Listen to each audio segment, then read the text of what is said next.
जय भीम, नमः बुद्धाय, जय संविधान आणि जय जवान जय किसान। दादा आजचा व्हिडिओ वेगळाच आहे। आरएसएस जे वाले लोक आहेत त्यांच्याशी मैत्री करू नका आणि त्यांच्याशी गठबंधन करू नका, त्यांच्या संघटनेमध्ये सामील होऊ नका। माझ्या बाजूने तुम्हाला एक फोटो दिसून राहिला असेल, माझ्या बाजूने तुम्हाला एक फोटो दिसून राहिला असेल आणि ही जी घटना आहे ह्या केरळमधली एक आहे सॉफ्टवेअर इंजिनियर असलेला एक व्यक्ती म्हणजे आनंदू अजीजी याने आत्महत्या केली आणि सुसाईड नोटमध्ये याने लिहिलं की बाबा माझ्यावर आरएसएस वाले 4 वर्षापासून बलात्कार करत होते। विचार करायची गोष्ट आहे।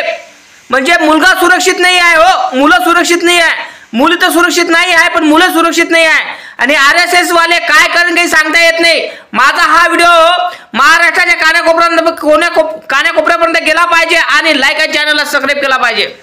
हे जे बामण लोक आरएसएस ने यांनी संघटना स्थापित केली आणि हे लोक बलात्कार मुलीचे तर करूनच राहिले पण मुलाचे किती करू राहिले असेल याचा विचार केला का तुम्ही? म्हणजे लहानपणापासून वयाच्या 4 वर्षाचा असताना तेव्हापासून त्या मुलावर बलात्कार करत होते। विचार करायची गोष्ट आहे। आणि हे वैचारिक आणि एक म्हणजे एक घाणेरडी संकल्पना निर्माण केलेली एक आरएसएसने डोक्यामध्ये। अरे काही शरम नाही, लाज नाही, काही नाही। म्हणजे मुलं सुरक्षित नाही आहे। आता पहिले मुली सुरक्षित नव्हते, आता मुलं सुरक्षित नाही आहे। काय करावं? आरएसएस वाल्यांसंग मैत्री करू नका, हात जोडून विनंती करतो, हात जोडून विनंती करतो आणि हा जास्तीत व्हिडिओ शेअर करा आणि महाराष्ट्राच्या कानाकोपऱ्यामध्ये गेला पाहिजे। अरे कसे बामण लोक आहे, पहिले लहान लहान मुली यांना कमी पडत होत्या, आता यांना लहान लहान मुलं म्हणजे वया गटाचे 21-22 वर्षाची मुलं कमी पडून राहिले। आणि हा जो व्यक्ती आहे आनंदू अजीजी, हा व्यक्ती लहानपणापासून ह्या व्यक्तीवर बलात्कार करण्यात आला म्हणते आणि हा सॉफ्टवेअर इंजिनियर होता। तर विचारिक गोष्ट आहे की हे लोक कुठपर्यंत पोहोचू शकते, म्हणजे विचारिक आहे ना। कारण हा बलात्कार करून राहिला, मुलांचा बलात्कार होऊन राहिला। आरएसएस वाले हे बामण लोक काही पाहून राहिले नाही, नुसते बलात्कार करून राहिले। यांना जेलात कोण टाकणार? प्रशासन झोपला आहे का? पोलीस प्रशासन झोपला आहे का? पोलीस प्रशासन अजून दखल घेऊन राहिला नाही आणि सोशल मीडियावर एवढी मोठी पोस्ट व्हायरल होऊन राहिली आहे, दररोज व्हायरल होऊन राहिली आहे आणि सुसाईड नोट लिहिला त्या कारणामुळे माहीत झालं की आरएसएस वाल्यासंग मैत्री करू नका, नाहीतर हे माहीत झालं नसतं। आणि आरएसएस वाले कॉलेजच्या समोर एक संघटनेचा एक बॅनर लावून राहिले आणि तिथं कॉलेजच्या मुलांना म्हणत आहे की संघटनेमध्ये दाखल व्हा, सामील व्हा। तर तुमच्या आजूबाजूला असे आरएसएस वाले करत असाल तर त्यांना हाकलून लावा, त्याच्या ढोंगणावर रट्टे द्या।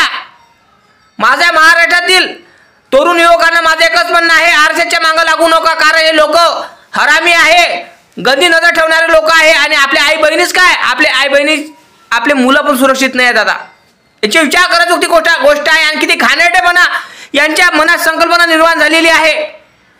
हे लोक ब्राह्मण लोक, मनुवादी आणि सवर्ण यांच्यातून झालेले एक पैदास लोक आहे।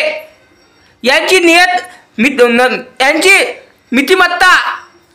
नीतिमत्ता घाणेरडी आहे आणि गुखासाठी आहे त्याची नीतिमत्ता। अरे दररोजचे बलात्कार होऊन राहिले, मुलांवर होऊन राहिले, मुलींवर होऊन राहिले, हे आरएसएसच्याच आहे हे सगळं गोष्ट, दुसरं कोणाचीच नाही। आरएसएस वाले हरामखोर लोक आहे।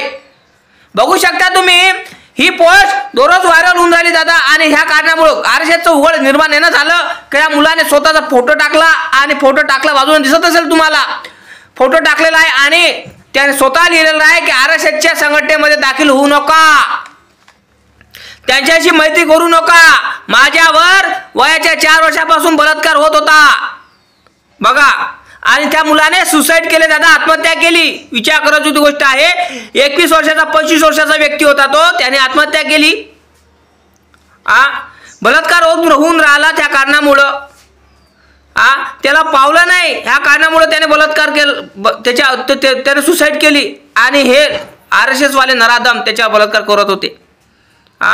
केरळ मधली गोष्ट आहे दादा, 23 वर्षाचा सॉफ्टवेअर वाला होता तो इंजिनियर आनंदू अजीजी, याने आत्महत्या केली। विचार करायची गोष्ट आहे, किती नालायक हे लोक आरएसएस असायला पाहिजे। कुठपर्यंत सोच आहे रे याची, किती गंदगी आहे रे याची सोच, किती बेकार आहे यांची सोच। एवढी नीतिमत्ता गेलेली आहे की हे आपल्या आई बहिणीला सोडणार नाही, आई बहिणीवर पण बलात्कार करू शकते, अशी लोक आहे हे. कारण यांना मुलं आणि मुली कमी बोलून राहिल्या, हे आपल्या आई बहिणीवर पण बलात्कार करणार अशी लोक आहे. ह्या कारणामुळे माझा हात जोडून विनंती करतो माझ्या महाराष्ट्रातल्या लोकांना की आरक्षणच्या वाल्याच्या मागं लागू नका. हे लोक बलात्कारी आहे, आणि यांच्या मागं लागून स्वतःचे जीवन गती संपू नका.